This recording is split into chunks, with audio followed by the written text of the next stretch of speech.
നമസ്കാരം,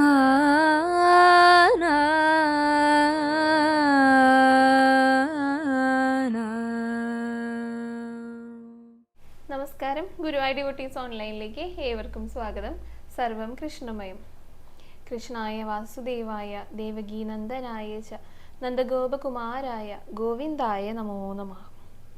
കർക്കിടക മാസം അവസാനിക്കാനായിട്ട് പോകുകയാണ് കേട്ടോ. ഇനി 2 ദിവസം കൂടിയേ ഉള്ളൂ. നാളെയും മറ്റന്നാളും കൂടിയേ ഉള്ളൂ. അത് കഴിഞ്ഞാൽ പിന്നെ ചിങ്ങമാസം 1-ാം തീയതിയാണ്. അപ്പോൾ ഈ കർക്കിടക മാസത്തിലെ രാമായണ മാസത്തിലെ നമ്മൾ എങ്ങനെ ആചരിക്കണം അതിനെക്കുറിച്ചൊക്കെ കർക്കിടകം ആരംഭിക്കുന്ന സമയത്ത് നമ്മൾ പറഞ്ഞിട്ടുണ്ടായിരുന്നു. കുറേ പേരൊക്കെ അതനുസരിച്ചിട്ട് കൃത്യമായി തന്നെ ചിട്ടയോട് കൂടി തന്നെ ആചരിക്കാനായിട്ട് അവർക്ക് സാധിച്ചിട്ടുണ്ട് കേട്ടോ. പക്ഷേ ചിലർക്കൊക്കെ അങ്ങനെ വേണം, അങ്ങനെ ചെയ്യണം എന്നൊക്കെ ആഗ്രഹിച്ചെങ്കിലും കൂടിയിട്ട് പലവിധ കാരണങ്ങൾ കൊണ്ട് ഒന്നും നടന്നിട്ടുണ്ടായിരിക്കില്ല. രാമായണ പാരായണം പോലെയുള്ള ഒരു കാര്യങ്ങളും ചെയ്യാനായിട്ട് സാധിച്ചിട്ടുണ്ടായിരിക്കില്ല. അല്ലെങ്കിൽ അത് പൂർണ്ണമായിട്ട് എത്തിക്കാനായിട്ട്, അല്ലെങ്കിൽ ഒരു കാര്യം ചെയ്യുമ്പോൾ അത് പൂർണ്ണതയോടുകൂടി ചെയ്യണം എന്നാണല്ലോ പറയുക. അങ്ങനെയൊന്നും ചിലപ്പോൾ സാധിച്ചിട്ടുണ്ടായിരിക്കില്ല. അപ്പോൾ മനസ്സിലൊരു ചെറിയ സങ്കടവും കൂടെ വന്നിട്ടുണ്ടായിരിക്കും. ഈ രാമായണ മാസം എനിക്ക് നന്നായി ചെയ്യാനായിട്ട് സാധിച്ചിട്ടില്ലല്ലോ എന്നുള്ളത്, കഴിയാനായിട്ട് പോകുകയല്ലേ എന്നുള്ളത്. പക്ഷെ നമ്മൾ മനസ്സിലാക്കേണ്ടത് എന്താണ്? കഴിയാനായിട്ട് പോകുന്നേ ഉള്ളൂ, ഇതുവരെയും കഴിഞ്ഞിട്ടില്ല. ഇനി 2 ദിവസം കൂടെ നമുക്ക് മുൻപിലായിട്ടുണ്ട്. അപ്പോൾ ഈ 2 ദിവസം നമുക്ക് എന്തൊക്കെ കാര്യങ്ങൾ ചെയ്യാനായിട്ട് സാധിക്കും അതാണ് ഈ ഒരു വീഡിയോയിൽ പറയണത് കേട്ടോ. അതായത് അത്ര ഭംഗിയായിട്ട് അല്ലെങ്കിൽ രാമായണ മാസം ഇതുവരെയ്ക്കും ഒന്നും ചെയ്യാനായിട്ട് സാധിക്കാത്തവർക്ക് ഈ 2 ദിവസത്തിനുള്ളിൽ എന്തെല്ലാം കാര്യങ്ങൾ ചെയ്യാം. ഞാനൊരു 7 കാര്യങ്ങളാണ് ഇവിടെ പറയുന്നത്. അതിലൊരു 5 കാര്യമെങ്കിലും നമ്മൾ ചെയ്തിട്ടുണ്ട് എന്ന് ഉറപ്പുവരുത്താനായിട്ട് നമുക്ക് സാധിക്കണം. അതിന് വേണ്ടിയിട്ടാണ് ഇന്നത്തെ വീഡിയോ തയ്യാറാക്കിയിരിക്കുന്നത് കേട്ടോ. തീർച്ചയായിട്ടും എല്ലാവരും കണ്ടിരിക്കേണ്ട കാര്യം തന്നെയാണ്. നമ്മളത് ചെയ്തിട്ടുണ്ട് എന്ന് ഉറപ്പുവരുത്തേണ്ടുന്ന കാര്യങ്ങളാണ് ഇന്നത്തെ വീഡിയോയിൽ പറയണത്. അപ്പോൾ ഈ നന്നായി ആചരിച്ചവരാണെങ്കിലും ഒട്ടും സാധിക്കാത്തവരാണെങ്കിലും വീഡിയോ കാണുന്നത് നല്ലതായിരിക്കും. നമുക്ക് എന്ത് കാര്യങ്ങളും ഈ ഒരു മാസം നമുക്ക് നന്നായി ചെയ്യാനായിട്ട് സാധിച്ചുല്ലോ എന്ന് പറയുമ്പോൾ നമുക്കൊരു സന്തോഷം, സമാധാനമൊക്കെ ഉണ്ടായിരിക്കും. അപ്പോൾ ആ ഒരു സന്തോഷത്തോട് കൂടിയിട്ട് നമുക്ക് പുതിയൊരു മാസത്തെ വരവേൽക്കാനായിട്ട് സാധിക്കും. തീർച്ചയായിട്ടും ഈ രാമായണ മാസം ആരംഭിച്ചു കഴിഞ്ഞാൽ എല്ലാവർക്കും ആത്മീയമായിട്ടുള്ള ഒരു പുരോഗതി കൂടെ തീർച്ചയായിട്ടും ഉണ്ടായിരിക്കും. പണ്ടെന്നൊക്കെ പറഞ്ഞു കഴിഞ്ഞാൽ രാമായണ മാസത്തിന് പഞ്ഞമാസം തന്നെയാണല്ലോ പറയുക. രാമായണ മാസം അല്ലെങ്കിൽ കർക്കിടക മാസം വരിക എന്ന് പറഞ്ഞാൽ തന്നെ എല്ലാവർക്കും ഒരു സങ്കടമായിരിക്കും. കാരണം ഒന്നും ഉണ്ടായിരിക്കില്ല, കഴിക്കാനാണെങ്കിലും ഒന്നും ഉണ്ടായിരിക്കില്ല. പക്ഷെ ഇപ്പം അങ്ങനെയല്ല. ഇന്നത്തെ കാലഘട്ടം മാറ്റം വന്നിട്ടുണ്ട്. അതുകൊണ്ട് തന്നെ രാമായണ മാസം വരിക എന്ന് പറഞ്ഞു കഴിഞ്ഞാൽ കുറച്ച് പേർക്കൊക്കെ, അതായത് ഭഗവാനോട് എടുക്കാനായിട്ട് ആഗ്രഹിക്കുന്നവർക്കൊക്കെ അത് സന്തോഷകരമായിട്ടുള്ള ഒരു മാസത്തെയാണ് അവർ വരവേൽക്കുന്നുണ്ടായിരിക്കുക. കാരണം കൂടുതൽ സമയം ഇപ്പോൾ രാമായണം വായിക്കാനായിട്ട് സാധിക്കുന്നു, ക്ഷേത്രത്തിൽ പോകാനായിട്ട് സാധിക്കുന്നു. അപ്പോൾ അതെല്ലാം നമുക്ക് ആത്മീയമായിട്ടുള്ള ഒരു പുരോഗതി കൂടിയല്ലേ ഉണ്ടാകുക. അപ്പോൾ ആത്മീയത നമ്മൾ ഉയർന്നു വരുമ്പോൾ സ്വാഭാവികമായിട്ടും നമ്മുടെ മനസ്സിനൊരു സന്തോഷം ഉണ്ടായിരിക്കും. അപ്പം അങ്ങനെ സന്തോഷം നമുക്ക് അനുഭവപ്പെടുന്ന, നമുക്ക് നിറയെ എന്താ പറയുക, സന്തോഷം നമുക്ക് നമ്മുടെ ജീവിതത്തിൽ സന്തോഷം വർദ്ധിപ്പിക്കാനായിട്ട് സാധിക്കുന്ന ഒരു മാസം കൂടിയാണ്. അപ്പോൾ ആ ഒരു സന്തോഷത്തോട് കൂടിയിട്ട് ചിങ്ങമാസത്തെ വരവേൽക്കുമ്പോൾ നമുക്ക് കൂടുതൽ കാര്യങ്ങൾ നല്ല കൃത്യതയോടും വ്യക്തതയോടും കൂടിയിട്ട് സമാധാനപരമായിട്ട് ചെയ്യാനായിട്ടും സാധിക്കും. അപ്പോൾ അതിന് വേണ്ടിയിട്ടാണ് കർക്കിടക മാസം രാമായണ മാസമായിട്ട് ആചരിക്കണം എന്നും കൂടെ പറഞ്ഞിട്ടുണ്ടായിരുന്നു കേട്ടോ. അപ്പോൾ ഇതുവരെയ്ക്കും ഒന്നും ചെയ്യാൻ പറ്റാത്തവർക്കുള്ളതാണ് ഈ ഒരു വീഡിയോ. അപ്പോൾ ഒട്ടും വൈകിക്കാതെ തന്നെ നമുക്ക് എന്തൊക്കെയാണ് ആ കാര്യങ്ങളെന്ന് കേൾക്കാം കേട്ടോ. ഒന്നാമത്തെ കാര്യം രാമായണ പാരായണം തന്നെയാണ് കേട്ടോ. ഈ എല്ലാ ദിവസങ്ങളിലും രാമായണം പാരായണം ചെയ്തിട്ടുള്ളവരുണ്ടായിരിക്കും. അത് ഒരു തവണ കഴിഞ്ഞിട്ട് 2ാമത്തെ ആവർത്തി തുടങ്ങിയിട്ടുള്ളവർ 3ാമത്തെ തവണയൊക്കെ വായിച്ചെത്തിയിട്ടുള്ളവരൊക്കെ ഉണ്ടായിരിക്കും. കാരണം ചിലർക്കെന്നൊക്കെ പറഞ്ഞു കഴിഞ്ഞാൽ അവർക്ക് അങ്ങനെ ജോലിക്ക് പോകാത്തവർ, പ്രായമായവർ, റിട്ടയർ ആയിട്ട് വീട്ടിലിരിക്കുന്നവർ, സൗകര്യങ്ങളുള്ളവരായിരിക്കും. അപ്പോൾ അവർക്ക് എത്ര സമയം വേണമെങ്കിലും രാമായണ പാരായണത്തിനായിട്ട് ചെലവഴിക്കാം. അപ്പം മുഴുവനായിട്ട് വായിച്ചു തീർന്നിട്ട് പിന്നെയും അടുത്തതിൻ്റെ അടുത്തതൊക്കെ ആയിട്ട് വായിച്ചു തുടങ്ങുന്നവരൊക്കെ ഉണ്ടായിരിക്കും കേട്ടോ. അപ്പോൾ അങ്ങനെ വായിച്ചിട്ടുള്ളവർക്ക് പിന്നെ ഇത് കുഴപ്പമില്ല. വായിക്കാൻ പറ്റാത്തവരെ നിർബന്ധമായിട്ടും രാമായണത്തിലെ ഇപ്പോൾ സുന്ദരകാന്ഡമെങ്കിലും വായിക്കണം. കാരണം ഇനിയിപ്പോൾ 2 ദിവസമേ ഉള്ളൂ. ഈ 2 ദിവസത്തിൽ നമുക്ക് എത്രത്തോളം വായിച്ചു തീർക്കാനായിട്ട് സാധിക്കുമെന്ന് അറിയില്ലല്ലോ. അതുകൊണ്ട് തന്നെ വായിക്കാനായിട്ട് ആദ്യം മുതൽ തുടങ്ങണമെന്ന് ആഗ്രഹിക്കുന്നവർ തുടങ്ങിയിടുക. എപ്പോഴാണ് കഴിയുന്നത് അപ്പോൾ കഴിഞ്ഞോട്ടെ. രാമായണ മാസത്തിൽ തന്നെ, കർക്കിടക മാസത്തിൽ തന്നെ അവസാനിപ്പിക്കണം എന്ന് എവിടെയും പറയുന്നില്ല കേട്ടോ. ഒരു നിർബന്ധവും ഇല്ല. നമുക്ക് തുടങ്ങിയിടാം. തുടങ്ങിയിട്ട് കഴിഞ്ഞാൽ കുറച്ചെങ്കിലും കുറേശ്ശൊക്കെ ആയിട്ട് അത് വായിച്ച് മുഴുമിപ്പിക്കാനായിട്ട് സാധിക്കുമല്ലോ. അപ്പോൾ അങ്ങനെ തുടങ്ങിയിടാം. അല്ലെങ്കിൽ പിന്നെ സുന്ദരകാന്ഡമെങ്കിലും വായിക്കാനായിട്ട് പറയാറുണ്ട്. അത് കുറച്ച് ഭാഗമായതുകൊണ്ട് തന്നെ എല്ലാവർക്കും വായിച്ചെത്താനായിട്ട് സാധിക്കും കേട്ടോ. ഇനിയിപ്പോൾ അതിനും സാധിക്കുന്നില്ലെങ്കിൽ കുടുംബത്തിലെ ഒന്നിൽ കൂടുതൽ പേർ ആർക്ക് വേണമെങ്കിലും വായിക്കാലോ. രാമായണം വായിക്കാൻ അറിയുന്ന ആർക്ക് വേണമെങ്കിലും വായിക്കാലോ. അപ്പോൾ അങ്ങനെ ഒരാൾ വായിച്ച് കുറച്ച് ഭാഗം ആൾ വായിച്ചു കഴിഞ്ഞാൽ അടുത്ത വ്യക്തിക്ക് കൊടുക്കുക. അപ്പോൾ തുടർച്ചയായിട്ട് അടുത്ത ആൾ വായിച്ചോട്ടെ, പിന്നെ അടുത്ത ആൾക്ക് കൊടുക്കുക. അങ്ങനെ മാറി മാറി വായിക്കുമ്പോൾ അത്ര ബുദ്ധിമുട്ട് ചിലപ്പോൾ അനുഭവപ്പെട്ടു എന്ന് വരില്ല. നമുക്കാണെങ്കിലോ നമ്മുടെ വീട്ടിൽ രാമായണ പാരായണവും നടന്നു. അത് ചിലർക്കെങ്കിലും കുറച്ച് ഭാഗങ്ങൾ വായിക്കാനായിട്ട്, പാരായണം ചെയ്യാനായിട്ട് സാധിക്കുകയും ചെയ്തു. അപ്പം അങ്ങനെ ഒരു ഓപ്ഷനും കൂടി ഉണ്ട് കേട്ടോ. മാറി മാറി വായിച്ചു കഴിഞ്ഞാൽ പെട്ടെന്ന് നമുക്ക് വായിക്കുന്നവർക്ക് കുറേ നേരം ഇരുന്ന് വായിക്കേണ്ട ബുദ്ധിമുട്ടും ഒഴിവാക്കാനായിട്ട് സാധിക്കും. എല്ലാ ഭാഗവും വായിച്ച് മുഴുവനാക്കാനായിട്ടും സാധിക്കും. അപ്പം അങ്ങനെയെങ്കിലും ചെയ്യാനായിട്ട് ശ്രമിക്കുക. പിന്നെ ഇപ്പോൾ പാരായണം ചെയ്യുക എന്നുള്ളത് മാത്രമല്ല കേട്ടോ, നമുക്കത് കേൾക്കാനായിട്ടും കൂടെ സാധിച്ചു കഴിഞ്ഞാൽ എത്ര വലിയ കാര്യമാണ്. അപ്പോൾ ഈ 2 ദിവസമേ ഉള്ളൂ. ഇത് പ്രത്യേകം പറയുന്നത് എന്താണെന്ന് വെച്ച് കഴിഞ്ഞാൽ ഈ വരുന്ന 2 ദിവസം ശനി ഞായർ വരുന്നത്. ഓഗസ്റ്റ് 15-ാം തീയതി അവധിയാണ്, ഞായറാഴ്ച അവധിയാണ്. അപ്പോൾ ഈ 2 ദിവസം അവധി ആയതുകൊണ്ട് തന്നെ ഈ ചില കാര്യങ്ങൾ നമുക്ക് എന്തായാലും ചെയ്യാൻ പറ്റും. അതുകൊണ്ടാണ് ഇന്നത്തെ ദിവസം ഇങ്ങനെ ഒരു വീഡിയോ ചെയ്തത് തന്നെ കേട്ടോ. അപ്പോൾ വായിക്കാനായിട്ട് സാധിക്കാത്തവരെ കേൾക്കാനെങ്കിലും ശ്രമിക്കാം. നിരവധി ഇപ്പോൾ യൂട്യൂബ് ചാനൽസിലാണെങ്കിലും ഒക്കെ ഇതിൻ്റെ പാരായണമുണ്ട്, രാമായണത്തിൻ്റെ പാരായണമുണ്ട്. അപ്പം നമ്മൾ ജോലികൾ ചെയ്യുന്ന സമയത്താണെങ്കിലും കൂടി അതൊന്ന് പ്ലേ ചെയ്ത് കഴിഞ്ഞാൽ അത് കേൾക്കും. ഒരു ഗൃഹത്തിൽ നിന്ന് രാമായണത്തിൻ്റെ ആ അലയൊലികൾ കേട്ട് കഴിഞ്ഞാൽ അത്രയും വലിയ ഒരു പോസിറ്റീവ് എനർജി നമുക്ക് എവിടെ നിന്നാണ് ലഭിക്കുക. അപ്പോൾ രാമായണം പാരായണം ചെയ്യുക, അല്ലെങ്കിൽ അത് കേൾക്കാനായിട്ടെങ്കിലും ശ്രമിക്കുക. ഒന്നും ചെയ്യാനായിട്ട് സാധിക്കാത്തവരുടെ കാര്യമാണ് ഈ പറയുന്നത് കേട്ടോ. അല്ലെങ്കിൽ പിന്നെ മാറി മാറി മാറി കുറച്ച് ഭാഗമെങ്കിലും വായിക്കുക, അല്ലെങ്കിൽ പിന്നെ സുന്ദരകാന്ഡം മാത്രമായിട്ട് വായിക്കുക. അതായത് കുറച്ച് ഭാഗം നമ്മൾ നിർബന്ധമായിട്ട് വായിച്ചിരിക്കണം ഈ ഒരു കർക്കിടക മാസത്തിൽ. അടുത്തതായിട്ട് പറയുന്നത് ക്ഷേത്ര ദർശനമാണ്. നിർബന്ധമായിട്ട് നമ്മൾ ക്ഷേത്ര ദർശനം നടത്തിയിരിക്കണം ഈ ഒരു രാമായണ മാസത്തിൽ. അത് ഏത് ക്ഷേത്രങ്ങളിലാണെങ്കിലും കുഴപ്പമില്ല കേട്ടോ. ഇപ്പോൾ മഹാവിഷ്ണു ക്ഷേത്രങ്ങളിലാണ്, ശ്രീരാമക്ഷേത്രങ്ങളിലാണ്, അല്ലെങ്കിൽ ഭഗവാന്റെ തന്നെ പല അവതാരങ്ങളുടെ പ്രതിഷ്ഠകളുള്ള ക്ഷേത്രങ്ങളുണ്ടായിരിക്കുമല്ലോ, അവിടെയൊക്കെ പോകാനായിട്ട് സാധിച്ചു കഴിഞ്ഞാൽ വളരെ നല്ലതാണ്. ഇനിയിപ്പോൾ ഏത് ക്ഷേത്രമാണെങ്കിലും നിങ്ങൾക്ക് അവിടെ പോയി കഴിഞ്ഞാൽ അവിടെയൊക്കെ രാമായണ മാസത്തിൻ്റെ ആചരണങ്ങൾ ഉണ്ടായിരിക്കും. അപ്പോൾ അതിലൊക്കെ ഒന്ന് പങ്കുകൊള്ളുക, കുറച്ച് നേരം അവിടേക്ക് ഇരിക്കുക, അതായത് ക്ഷേത്ര ദർശനം നടത്തുക. ഇതുവരെ ഈ ഒരു മാസത്തിൽ ക്ഷേത്ര ദർശനം നടത്താനായിട്ട് സാധിക്കാത്തവർ നിർബന്ധമായിട്ടും നാളെയോ മറ്റന്നാളോ കൂടിയിട്ട് ക്ഷേത്ര ദർശനം നടത്തേണ്ടതാണ് കേട്ടോ. കാരണം ഈശ്വരാധീനം വർദ്ധിപ്പിക്കുകയാണ് നമ്മൾ ഈ ഒരു സമയത്ത് ചെയ്യുന്നത്. അപ്പോൾ അതിന് വേണ്ടിയിട്ടുള്ള ഒരു മാർഗ്ഗമാണ് ക്ഷേത്രത്തിലൊക്കെ പോകുക എന്നുള്ളത്. ക്ഷേത്രത്തിൽ നിന്ന് ലഭിക്കുന്ന ഒരു പോസിറ്റീവ് എനർജി എന്ന് പറയുന്നത്, ഇപ്പോൾ നമ്മുടെ വീട്ടിലിരുന്ന് കഴിഞ്ഞാൽ നമുക്കൊരു തീർച്ചയായിട്ടും നമ്മുടെ പൂജാമുറി നമ്മൾ വിളക്ക് വെച്ച് പ്രാർത്ഥിക്കുന്ന ഭഗവാൻ, അവിടെ നിന്ന് ഒരു പോസിറ്റീവ് എനർജി കിട്ടും.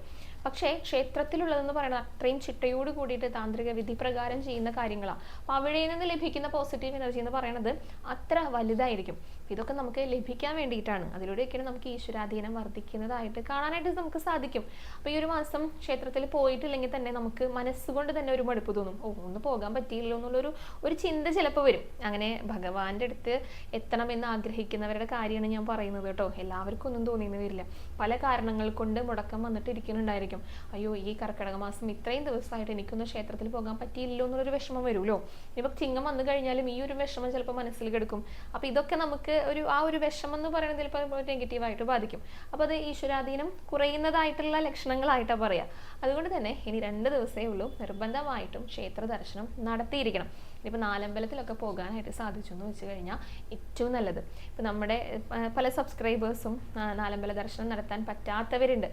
തൊട്ടടുത്തുള്ള ക്ഷേത്രങ്ങളിൽ പോകുന്നുണ്ട് കേട്ടോ. അതല്ലാതെ നാലമ്പല ദർശനത്തിനായിട്ട് പോകാൻ പറ്റാത്തവർ, അപ്പോൾ നമ്മുടെ വീഡിയോ നാലമ്പല ദർശനത്തിന് കണ്ടപ്പോൾ എല്ലാവർക്കും മനസ്സുകൊണ്ട് 4 ക്ഷേത്രങ്ങളിലും ദർശനം നടത്താനായിട്ട് സാധിച്ചു എന്ന് പറഞ്ഞു കേട്ടോ. അതും വലിയൊരു കാര്യമാണ്.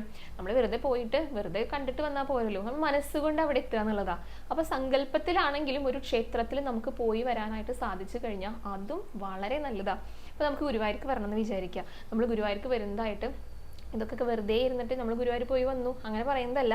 നമ്മൾ സങ്കല്പിക്കുക, നമ്മൾ പോകുന്ന വഴികൾ, ഗുരുവായൂർ ക്ഷേത്രത്തിലേക്ക് എത്തുന്നത്, അവിടെ എത്തുന്ന സമയത്ത് നമ്മുടെ മനസ്സിന് ഒരുപാട് സന്തോഷം തോന്നുന്നത്, ക്യൂവിൽ നിൽക്കുന്നത്, നമുക്ക് ഭഗവാന് കൊടുക്കാനായിട്ട് എന്തെങ്കിലും വഴിപാട് വസ്തുക്കൾ നമ്മൾ വാങ്ങി കയ്യിൽ പിടിക്കുന്നത്, അത് ഭഗവാനെ സമർപ്പിക്കുന്നത്, ഭഗവാനെ കണ്ടു തൊഴുന്നത്, നമസ്കരിക്കുന്നത്, ഇതൊക്കെ കണ്ണടച്ചുകൊണ്ട് കുറച്ച് നേരം ഒരു 5 മിനിറ്റേ വേണ്ടു പോയി വരാനായിട്ട്. ഗുരുവായൂർക്ക് പോയി വരാൻ 5 മിനിറ്റേ വേണ്ടു. എങ്ങനെയാണ്? മനസ്സുകൊണ്ട് അങ്ങനെ പോയി വരാൻ നമുക്കങ്ങനെ ചിന്തിക്കാൻ സാധിച്ചു കഴിഞ്ഞാൽ ഗുരുവായൂർ വന്ന് തൊഴുത ആ ഒരു ഫലമാണ് ലഭിക്കുക. എപ്പോഴും പറയാറുള്ള കാര്യമാണ് സങ്കല്പത്തിൻ്റെ ശക്തിയെ കുറിച്ചിട്ട്. അപ്പോൾ അങ്ങനെയെങ്കിലും മനസ്സുകൊണ്ടെങ്കിലും ഒരു നാലമ്പല തീർത്ഥാടനം നമുക്ക് നടത്താനായിട്ട് സാധിച്ചു കഴിഞ്ഞാൽ വളരെ നല്ലതാണ് കേട്ടോ. അപ്പോൾ എന്തായാലും നാളെയും മറ്റന്നാളും ശനിയും ഞായറും ഇതുവരെ ഈ രാമായണ മാസത്തിൽ ക്ഷേത്രത്തിൽ പോകാൻ പറ്റാത്തവരെ ശ്രമിക്കുകയാണെങ്കിൽ ഒന്ന് പോകാനൊക്കെ ആയിട്ട് സാധിക്കും. കുറച്ച് സമയമല്ലേ വേണ്ടൂ. ഏറ്റവും തൊട്ടടുത്തുള്ള ക്ഷേത്രത്തിൽ പോയാൽ മതി. അപ്പോൾ ക്ഷേത്ര ദർശനം നിർബന്ധമായിട്ടുള്ള കാര്യമാണ് കേട്ടോ. അടുത്തത് ഈ പിതൃക്കൾക്ക് വേണ്ടിയിട്ടുള്ള ഒരു മാസം കൂടിയാണ് കർക്കിടക മാസം എന്ന് പറയുന്നത്. അതാണ് പിതൃതർപ്പണം. നമ്മൾ പിതൃതർപ്പണമൊക്കെ എല്ലാവരും ചെയ്തു എന്ന് വിചാരിക്കുന്നു. ഈ കർക്കിടക വാവിൻ്റെ അന്ന് ചെയ്തിട്ടുള്ളവരൊന്ന് കമൻറ്റ് ബോക്സിൽ രേഖപ്പെടുത്തുക കേട്ടോ, ബലിതർപ്പണം ചെയ്തു എന്നുള്ളത്. ചെയ്യാൻ പറ്റാത്തവരുണ്ടായിരിക്കും, വിഷമിച്ചിരിക്കുന്നുണ്ടായിരിക്കും, അയ്യോ എനിക്ക് ചെയ്യാൻ പറ്റിയില്ല എന്നുള്ളത്. പലരും എൻ്റെ അടുത്ത് മെസ്സേജ് അയച്ച് ചോദിക്കുകയും ചെയ്തു കേട്ടോ, എനിക്ക് ചെയ്യാൻ പറ്റിയില്ല, ഇനി എന്താ ചെയ്യേണ്ടതെന്നുള്ളത്. അപ്പോൾ അത്രയും പ്രാധാന്യമുള്ളൊരു മാസം ആയതുകൊണ്ടാണ് അവർക്ക് അങ്ങനെ ഒരു സംശയം അല്ലെങ്കിൽ ഒരു സങ്കടം വന്നതും. അപ്പോൾ ഇനി എന്നാണ്, ഇപ്പോൾ പുലവാലായ്മയുള്ളവരാണെങ്കിലും പീരീഡ്സ് ആയിട്ടിരിക്കുന്നവരാണെങ്കിൽ ഇനി എന്നാണോ ചെയ്യാനായിട്ട് സാധിക്കുക, ഇനി അടുത്ത കറുത്ത വാവ് വരുമല്ലോ, വാവിൻ്റെ സമയത്ത് ആ ദിവസങ്ങളിലൊക്കെ ചെയ്യാം, അല്ലെങ്കിൽ മരണപ്പെട്ടവരുടെ നക്ഷത്രത്തിൻ്റെ ദിവസം ചെയ്യാം. പിന്നെ ഇനി തുലാമാസത്തിൽ വാവൊക്കെ വരുന്നുണ്ട്, അപ്പോഴൊക്കെ സാധിക്കുമെങ്കിലും ചെയ്യാം കേട്ടോ. അപ്പോൾ അതാണ് അവരുടെ അടുത്ത് പറയാനായിട്ടുള്ളത്. ഇനിയിപ്പോൾ അവർ ചെയ്തവരാണെങ്കിലും, ബലിതർപ്പണം ചെയ്തവരാണെങ്കിലും ചെയ്യാത്തവരാണെങ്കിലും, നമ്മൾ ഈ ബലിതർപ്പണം ചെയ്യുന്ന സമയത്ത് അത് ഉരുളകളാക്കി വെച്ച് കഴിഞ്ഞാൽ അത് കാക്കയ്ക്കല്ലേ കൊടുക്കുക. അപ്പം അതേപോലെ തന്നെ കുറച്ച് ചോറ് കാക്കയ്ക്ക് കൊടുക്കാനായിട്ടൊന്ന് ശ്രമിക്കാം. എല്ലാ ദിവസവും കൊടുക്കുന്നവരുണ്ട് കേട്ടോ, അങ്ങനെയുള്ളവരെയും എനിക്കറിയാം, ഇടയ്ക്കിടയ്ക്ക് കൊടുക്കുന്നവരുണ്ട്. അങ്ങനെ കാക്കകൾക്ക് ചോറ് കൊടുക്കുന്നത് വളരെ നല്ലതാണ്. അപ്പോൾ ഈ 2 ദിവസം കാക്കകൾക്ക് ചോറ് കൊടുക്കാനായിട്ട് ശ്രമിക്കാം. ഇതിനിടയിൽ ഒരു ഭക്ത ചോദിച്ചിട്ടുണ്ടായിരുന്നു, കാക്കയ്ക്ക് അരി കൊടുത്തു കഴിഞ്ഞാൽ ദാരിദ്ര്യം ഉണ്ടാകുമെന്ന് അവരോട് ആരോ പറഞ്ഞുത്രേ. അപ്പം അതും കൂടെ പറയാട്ടോ, ആ ചേച്ചിയുടെ പേര് ഞാൻ ഓർക്കുന്നില്ല. ഒരിക്കലും കാക്കകൾക്ക് അരി കൊടുത്തു കഴിഞ്ഞാൽ ദാരിദ്ര്യം ഉണ്ടാകില്ല. കാരണം മിണ്ടാപ്രാണികൾക്ക് ഭക്ഷണമാണ് കൊടുക്കുന്നത്, കാക്കകളുടെ ഭക്ഷണമാണ് ഈ അരി എന്ന് പറയുന്നത്. അത് ചോറായിട്ട് കൊടുക്കണം എന്നാണ് ആദ്യം പറഞ്ഞത് കേട്ടോ. പക്ഷെ ഇതിനൊപ്പം ഒരു ചോദ്യം കൂടെ, അതിൻ്റെ മറുപടിയും കൂടെ പറയാണ്, ഒരിക്കലും അരി കൊടുത്തു കഴിഞ്ഞാൽ ദാരിദ്ര്യം ഉണ്ടാകില്ല. മിണ്ടാപ്രാണികൾക്കാണെങ്കിലും ഭക്ഷണമില്ലാതെ അലയുന്നവർക്കാണെങ്കിലും അവർക്ക് കുടിവെള്ളമാണെങ്കിലും ഭക്ഷണമാണെങ്കിലും നമ്മൾ കൊടുക്കണം. അപ്പോൾ ഒരിക്കലും ദാരിദ്ര്യം വരികയല്ലേ ചെയ്യാം, നമുക്ക് സാമ്പത്തികമായിട്ട് ഉയർച്ച ഉണ്ടാകുകയാണ് ചെയ്യുക, ഐശ്വര്യം ഉണ്ടാകുകയാണ് ചെയ്യുക. അപ്പോൾ ഒരിക്കലും അങ്ങനെ ഒരു ടെൻഷനും വേണ്ട കേട്ടോ. അരിയൊക്കെ കൊടുത്തോളൂ, വെള്ളം കൊടുത്തോളൂ, എല്ലാം കൊടുത്തോളൂ. പ്രത്യേകിച്ച് കാക്കകൾക്ക് ചോറ് കൊടുക്കുക. പിന്നെ ഒന്നാണ് ഇതിനോടൊപ്പം തന്നെ ചേർത്ത് പറയാനായിട്ടുള്ളത്, ദാനധർമ്മങ്ങൾക്കും വളരെ വിശേഷപ്പെട്ട ഒരു മാസമാണ്. അതെല്ലാ സമയത്തും നമുക്ക് ചെയ്യാനായിട്ട് സാധിച്ചു കഴിഞ്ഞാൽ വളരെ നല്ലതാണ് കേട്ടോ. ഇപ്പോൾ ദാനധർമ്മങ്ങൾ എന്ന് പറയുമ്പോൾ മറ്റുള്ളവർക്ക് ഉപകാരപ്പെടുന്ന എന്തെങ്കിലും നമ്മുടെ കൈവശം ഉണ്ടെങ്കിൽ അത് ഉപയോഗിക്കാൻ സാധിക്കുന്നതാണെങ്കിൽ അവർക്ക് കൊടുക്കുക.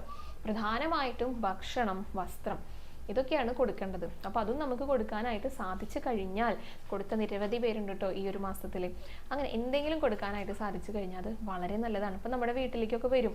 ഇപ്പം ചിങ്ങമാസമൊക്കെയാണ് വരാനായിട്ട് പോകുന്നത് കേട്ടോ. അപ്പോൾ തിരുവോണത്തിൻ്റെ ആ സമയത്ത് വരും ആളുകൾ, ഇങ്ങനെ ഭിക്ഷയാചിച്ച് വരുന്നവരുണ്ടായിരിക്കും, ഉത്സവക്കാലത്തൊക്കെ വരുന്നവരുണ്ടായിരിക്കും. അപ്പം അങ്ങനെയുള്ളവർക്കൊക്കെ കൊടുക്കാനായിട്ട് ശ്രമിക്കുക. ചിങ്ങമാസം വരാനായിട്ട് പോകുകയാണ്. പിന്നെ ആദ്യമേ തന്നെ പറയുകയാണ്, ചിങ്ങമാസത്തിലെ ഓണം അത് ആഘോഷിക്കാനായിട്ട് കയ്യിൽ പണമില്ലാത്തവരുണ്ടായിരിക്കും. അതൊക്കെ മുൻകൂട്ടി കണ്ടറിഞ്ഞുകൊണ്ട് അവർക്കിപ്പോൾ ഈ ഓണത്തിന് കിറ്റ് കൊടുക്കുന്ന രീതികളൊക്കെ ഉണ്ട്, പലരും കൊടുക്കാറുണ്ട്. ഇവിടെ ഗുരുവായൂർ പോലും പലരും കൊടുക്കാറുണ്ട് കേട്ടോ.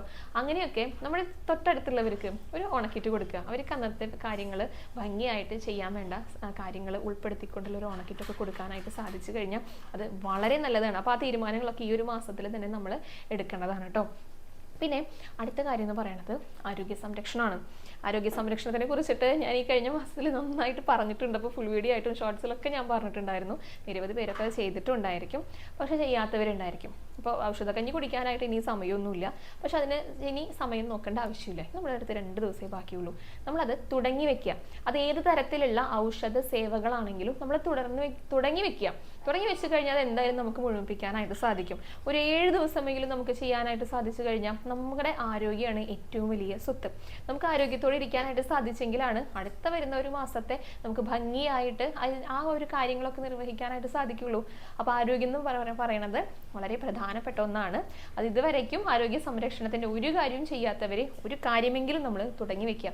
എന്തെങ്കിലും ഔഷധ സേവകളോ എന്തെങ്കിലും നമ്മുടെ ശരീരത്തിന് ആരോഗ്യകരമായിട്ട് ആരോഗ്യം വർദ്ധിപ്പിക്കാൻ ഉതകുന്ന രീതിയിൽ എന്തെങ്കിലും നമ്മൾ ഈ 2 ദിവസങ്ങളിലായിട്ട് തുടങ്ങി വെക്കാനും കൂടെ ശ്രദ്ധിക്കൂ കേട്ടോ. അടുത്തതായിട്ട് ഈ കർക്കിടക മാസത്തിൽ ചെയ്യേണ്ട 2 പൂജകളെ കുറിച്ച് പറഞ്ഞിട്ടുണ്ടായിരുന്നു. ഒന്ന് ഗണപതി ഹോമമാണ്, പിന്നെ ഒന്ന് ഭഗവതി സേവയാണ്. ഭഗവതിയെ സേവിക്കുക എന്ന് പറഞ്ഞു കഴിഞ്ഞാൽ ഐശ്വര്യമാണ് നമുക്ക് വർദ്ധിപ്പിച്ചു തരിക. ഗണപതി എന്ന് പറഞ്ഞു കഴിഞ്ഞാൽ എല്ലാ തടസ്സങ്ങളെയും നീക്കി തരും. അപ്പോൾ എല്ലാ തടസ്സങ്ങളും നീക്കിയിട്ട് എല്ലാ ഐശ്വര്യം വർദ്ധിപ്പിച്ചിട്ട് നമ്മൾ പുതിയൊരു മാസത്തെ വരവേൽക്കുക, പുതിയൊരു വർഷത്തെ നമ്മൾ വരവേൽക്കാനായിട്ട് പോകുകയാണ്. അപ്പോൾ ഇത് രണ്ടും ചെയ്യാൻ പറ്റുന്ന പൂജകളാണെന്ന് പറഞ്ഞിട്ടുണ്ടായിരുന്നു. ഇത് വീടുകളിൽ ചെയ്യാം, അല്ലെങ്കിൽ ക്ഷേത്രങ്ങളിലും ചെയ്യാനായിട്ട് സാധിക്കും കേട്ടോ. അത് നിർബന്ധമായിട്ട് ഞാൻ എപ്പോഴും പറയാറില്ല. ചെയ്ത് കഴിഞ്ഞാൽ നമുക്കത് ഐശ്വര്യം വർദ്ധിപ്പിക്കുകയാണ് ചെയ്യുക. നമ്മുടെ കുടുംബത്തിന് നല്ല കാര്യങ്ങൾ എന്തായാലും വരുള്ളൂ. അപ്പോൾ അതും ഈ ഒരു കർക്കിടക മാസത്തിൽ ഇതുവരെ ചെയ്യാത്തവർക്ക് ഈ 2 ദിവസങ്ങളിൽ പറ്റുമെങ്കിൽ ചെയ്യുക എന്നാണ് പറയണത്. പിന്നെ ഒന്ന് കുടുംബക്ഷേത്ര ദർശനമാണ്. ശരിക്കും പറഞ്ഞു കഴിഞ്ഞാൽ കുടുംബക്ഷേത്രത്തിലാണ് നമ്മൾ ഏറ്റവും ആദ്യം പോകേണ്ടത് അല്ലേ. അവിടെയാണ് നമ്മുടെ ഏറ്റവും എന്താ പറയുക മൂലസ്ഥാനം എന്ന് പറയുന്നത്. അപ്പോൾ അവിടെ നിന്നുള്ള അനുഗ്രഹങ്ങളാണ് നമുക്ക് ഏറ്റവും ആദ്യം വേണ്ടത്. അപ്പോൾ ഇതുവരെയും ഈ ഒരു മാസത്തിലെ മാസം തോറും പോയി തൊഴുന്നവരുണ്ടായിരിക്കും കേട്ടോ, അവരുടെ കാര്യമല്ല പറയണത്. ഈ ഒരു കർക്കിടക മാസത്തിലെ, ഈ ഒരു രാമായണ മാസത്തിലെ കുടുംബക്ഷേത്രത്തിലെ ഇതുവരയ്ക്കും ദർശനം നടത്താത്തവരെ ഇന്നും നാളെയും മറ്റന്നാളും ഒക്കെ ആയിട്ട് ഒന്ന് ദർശനം നടത്തിക്കോളൂ.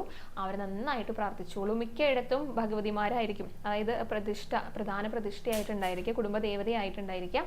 അപ്പോൾ അവർക്ക് വിളക്ക് കാണിക്കലാണ് പ്രധാനം, ഭഗവതിക്ക് വിളക്ക് കാണിക്കലാണല്ലോ പ്രധാനം. അപ്പോൾ അതിലേക്ക് ആവശ്യമായിട്ടുള്ള എണ്ണയോ തിരിയോ അങ്ങനെ എന്തെങ്കിലുമൊക്കെ കൊണ്ടുപോയി സമർപ്പിക്കുന്നത് വളരെ നല്ലതാണ് കേട്ടോ. അപ്പോൾ കുടുംബക്ഷേത്ര ദർശനത്തിന് പ്രാധാന്യമുള്ള ഒരു മാസം കൂടിയാണ്. അപ്പോൾ അവിടെയും കുടുംബദേവതകളെയും പോയി കണ്ടോളൂ. ഇത്രയും കാര്യങ്ങളാണ് ഈ കർക്കിടക മാസത്തിൽ ഇനി വരുന്ന 2 ദിവസങ്ങൾ കൊണ്ട് നമുക്കൊന്നും ചെയ്യാൻ പറ്റിയിട്ടില്ലെങ്കിൽ നിർബന്ധമായിട്ടും ചെയ്യേണ്ട കാര്യങ്ങൾ ഞാൻ പിന്നെയും പറയുന്നു. ഇതൊരു 7 കാര്യങ്ങൾ പറഞ്ഞിട്ടുണ്ട്. അതിലൊരു 5 നമ്മൾ ചെയ്തു എന്ന് ഉറപ്പ് വരുത്തി കഴിഞ്ഞാൽ നമ്മുടെ മനസ്സിന് തന്നെ ഒരു സംതൃപ്തി ഉണ്ടായിരിക്കും, നമുക്കൊരു സന്തോഷം ഉണ്ടായിരിക്കും. അപ്പോൾ ഈ രാമായണ മാസത്തിൽ ഇത്രയെങ്കിലും കാര്യങ്ങൾ നമുക്ക് ചെയ്യാനായിട്ട് സാധിച്ചൂലോ എന്ന് നമ്മുടെ മനസ്സിന് തോന്നും. അത് വലിയൊരു തോന്നലാണ് കേട്ടോ. അപ്പോൾ ആ ഒരു തോന്നൽ ഒരു പോസിറ്റീവായിട്ടുള്ള ചിന്തകളാണ് തീർച്ചയായിട്ടും ഉണ്ടാക്കുക. അപ്പോൾ പറഞ്ഞ കാര്യങ്ങളൊക്കെ ഒന്ന് ശ്രദ്ധിച്ചോളൂ, അതനുസരിച്ച് പറ്റുന്ന പോലെയൊക്കെ ചെയ്തോളൂ കേട്ടോ. ഇനി നമുക്ക് അലങ്കാരങ്ങൾ കൂടി ഒന്ന് പറയാം. ഇന്നലത്തെ ഭഗവാന്റെ അലങ്കാരം പറയാം. ഭഗവാൻ ഇന്നലെ ഗോവർദ്ധന ഗിരിധാരിയായിട്ടായിരുന്നു കേട്ടോ. ഗോവർദ്ധന പർവ്വതം ഉയർത്തിപ്പിടിച്ചിട്ട് നിൽക്കുകയായിരുന്നു ഭഗവാൻ. ഇതൊക്കെ എനിക്ക് എന്ത് എന്നുള്ള ഭാവത്തിലാണ് നിൽക്കുന്നത്. ആ ഓടക്കുഴലുണ്ടല്ലോ ഒരു പ്രത്യേക രീതിയിൽ ഇങ്ങനെ ചാരി വെച്ചിട്ടുണ്ട്. ഓടക്കുഴൽ വായിക്കുന്നല്ല കേട്ടോ, ഇങ്ങനെ തോളത്ത് ചാരി വെച്ചിട്ടാണ് ഇടത് കൈ കൊണ്ട് ഗോവർദ്ധന പർവ്വതം ഉയർത്തിപ്പിടിച്ചിട്ടുണ്ടായിരുന്നത്. മനോഹരമായിട്ട് ചാർത്തിയിട്ടുള്ള ഒരു അലങ്കാരമായിരുന്നു. ഇന്നലെ 3 തിരുമുടിമാലകളായിരുന്നു കേട്ടോ ഭഗവാൻ ഉണ്ടായിരുന്നത്. ഏറ്റവും മുകളിലുള്ളത് ചുവപ്പും വെള്ളയും പച്ചയും കൂടിയിട്ടായിരുന്നു, അതായത് നന്ദ്യാർവട്ടവും തുളസിയും കൂടിയിട്ടായിരുന്നു. പിന്നെ രണ്ടാമത് ഉണ്ടായിരുന്നത് തെച്ചിയും തുളസിയും കൂടിയിട്ട്, പിന്നെ ഒരെണ്ണം തെച്ചി നന്ദ്യാർവട്ടവും കൂടിയിട്ടായിരുന്നു കോർത്തുണ്ടായിരുന്നത്. 2 മാലകളുണ്ട്. ഒരെണ്ണം നല്ല തടിച്ചുരുണ്ടിട്ടുള്ള വെള്ള താമരയുടെ ഇതൾ കൊണ്ടുള്ള മാല കേട്ടോ. അത് മുഴുവനായിട്ടും വെള്ള താമരയുടെ ഇതൾ കൊണ്ടാണ് കോർത്തിരിക്കുന്നത്. നല്ല ഭംഗിയുണ്ടായിരുന്നു ആ മാല കാണാനായിട്ട്. പിന്നെ ഒരെണ്ണം താമരയും തെച്ചിയും തുളസിയും കൂടിയിട്ടായിരുന്നു. ആ 3ഉം കൂടെ കോർത്തിട്ടുള്ള മറ്റൊരു മാലയും കൂടെ. ഇതിന് നടുക്കാണ് ഗോവർദ്ധനം ഉയർത്തിപ്പിടിച്ചുകൊണ്ട് ഭഗവാൻ നിൽക്കുന്നുണ്ടായിരുന്നു കേട്ടോ. നെറ്റിയിൽ തിലകമൊക്കെ വെച്ചിട്ടുണ്ട്, കാതുപൂക്കളുണ്ട്, മാലകളൊക്കെ അണിഞ്ഞിട്ട് കൈവളകളും തോൾവളകളൊക്കെ ഉണ്ട്. ഇടത്തെ കയ്യിൽ ഗോവർദ്ധനം ഉയർത്തിപ്പിടിച്ചിരിക്കാം.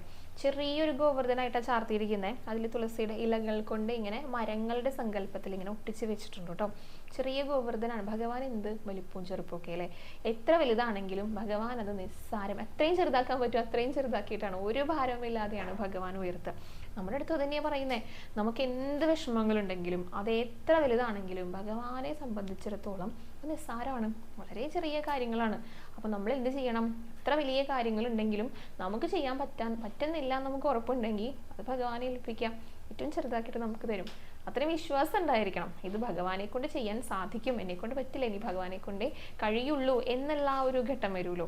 അപ്പോഴാണ് എല്ലാവരും കൊടുക്കുക അല്ലെ, അങ്ങനെയുള്ള സങ്കടങ്ങൾ. നമ്മളെ കൊണ്ട് സാധിക്കില്ല എന്നുള്ളൊരു ഘട്ടം വരുമ്പോഴാണ് ചിലപ്പോൾ എല്ലാവരും ഭഗവാന്റെ അടുത്തേക്ക് ഓടുള്ളൂ.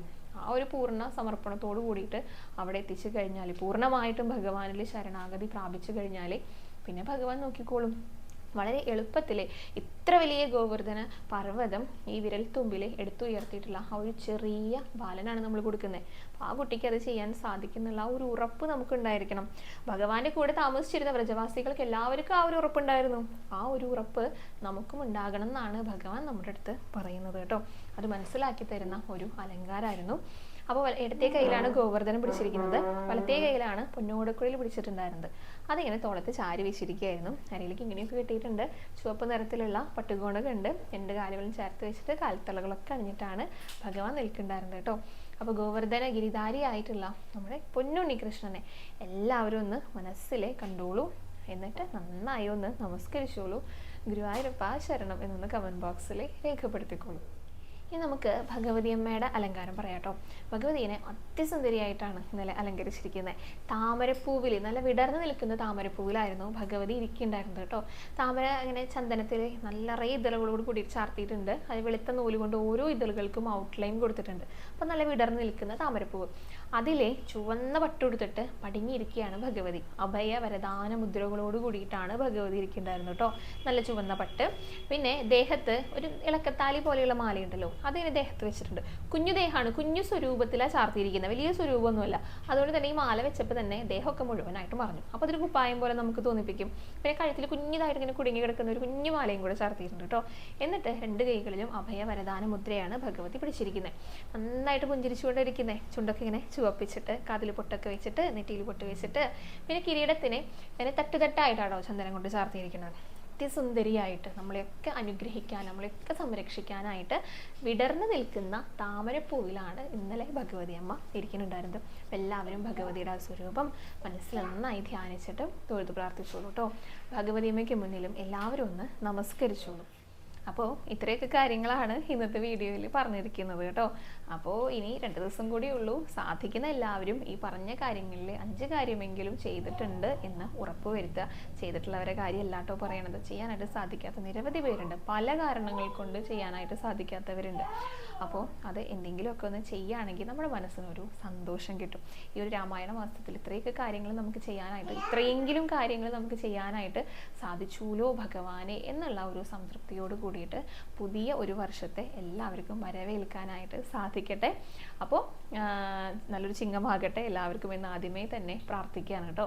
ഇന്നത്തെ നമ്മുടെ വീഡിയോയും ഇവിടെ അവസാനിക്കുകയാണ്. ഇനി കൂടുതൽ വിശേഷങ്ങളൊക്കെ ആയിട്ട്, അലങ്കാരങ്ങളും പിന്നെ ചോദ്യങ്ങളുണ്ടെങ്കിൽ അതിൻ്റെ മറുപടികളൊക്കെ ആയിട്ട് അടുത്ത ദിവസത്തെ വീഡിയോയിൽ കാണാം. ഹരേ കൃഷ്ണ, ഹരേ ഗുരുവായൂരപ്പ.